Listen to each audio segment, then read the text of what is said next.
How do you choose an exercise program if you have a hypermobile body? If you're hypermobile, it's not breaking news that your body is particular.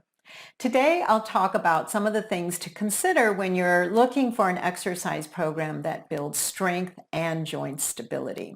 And stay tuned. At the end, I'm going to give you 4 questions to ask yourself when considering a program. If you like tips about exercising when you're hypermobile, please remember to subscribe and click the bell to get notifications when I have new videos. Hi, my name is Julia Rymett. I help bendy, achy, aging bodies feel better. The first question to ask yourself when considering a workout program is, does this program build core strength? It seems like an obvious question, right? But what do I mean by core?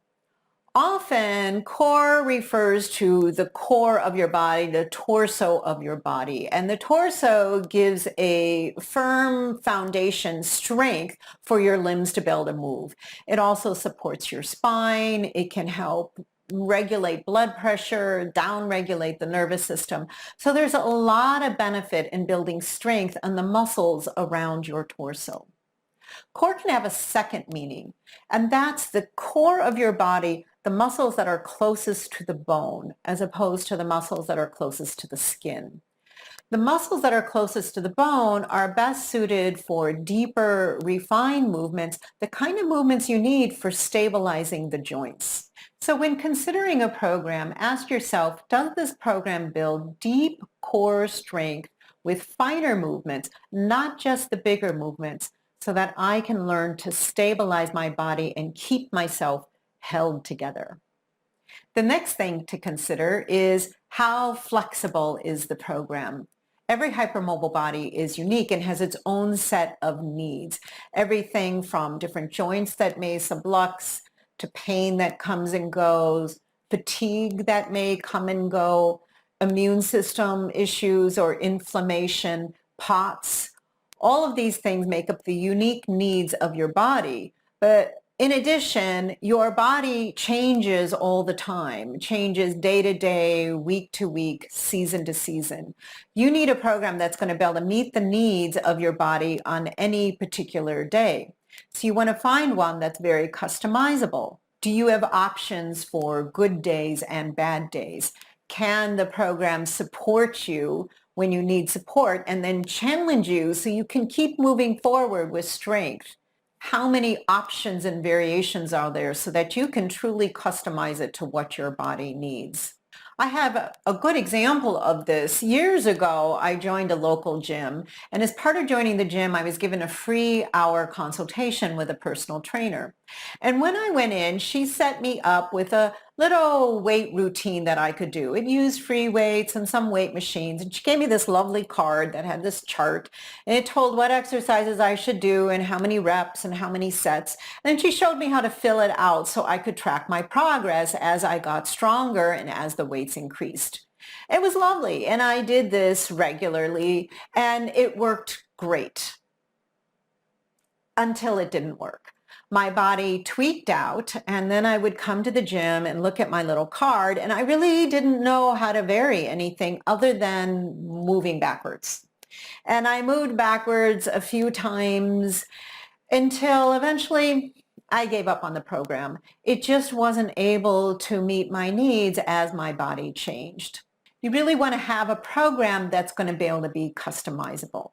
So I'm wondering, what is your experience working out in a gym? Has it worked for you? What's good? What's bad? I'd love to hear the whole story.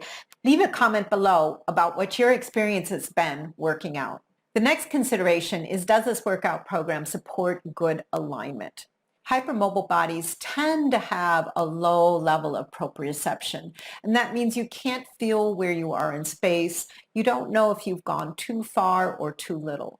And so what happens is you tend to go to the end range of motion where you can feel it. And that's why hypermobile people are often attracted to things like yoga, where you can do the extreme poses, or gymnastics or dance, right? You can do these extreme range of motion and you can feel it, and it's so satisfying. It feels really good. But mid-range is where you learn to build strength and stability. And it takes a while to both build that strength and build the proprioception to be able to feel mid-range. So how does your workout program support that?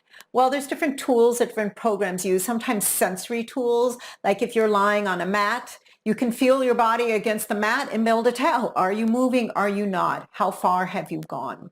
Some programs use mirrors, so dance classes will use mirrors and you can be able to see how your movement is in the mirror.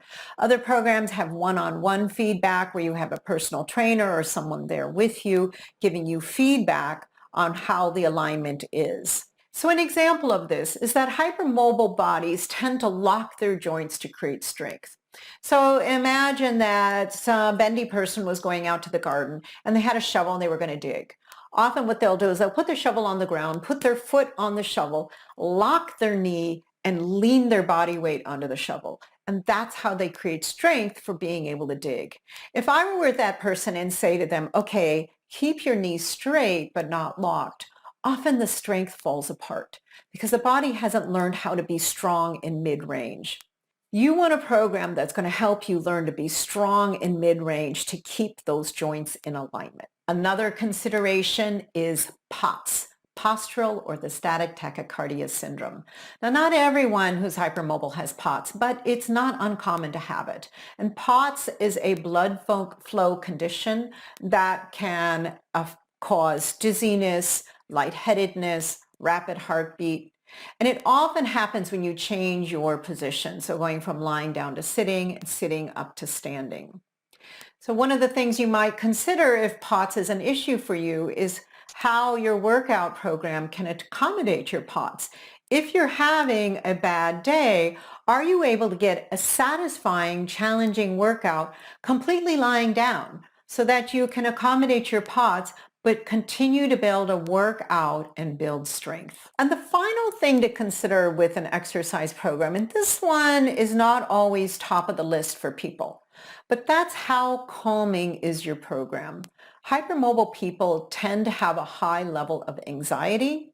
So a program that has loud music and a heavy beat and a fast pace will tend to elevate your nervous system and create more anxiety.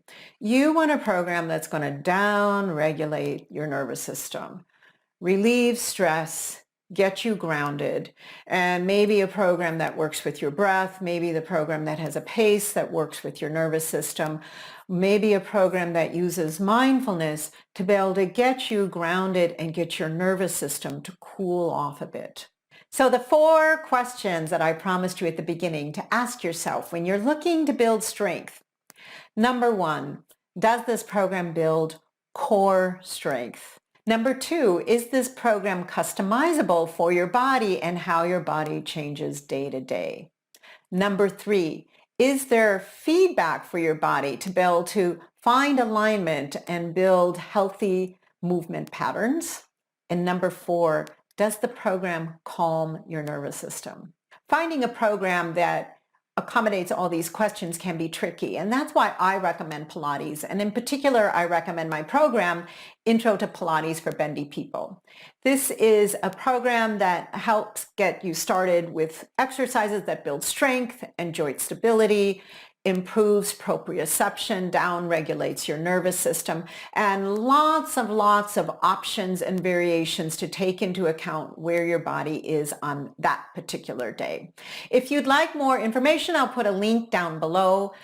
If you have any questions, please leave comments below and don't forget to subscribe.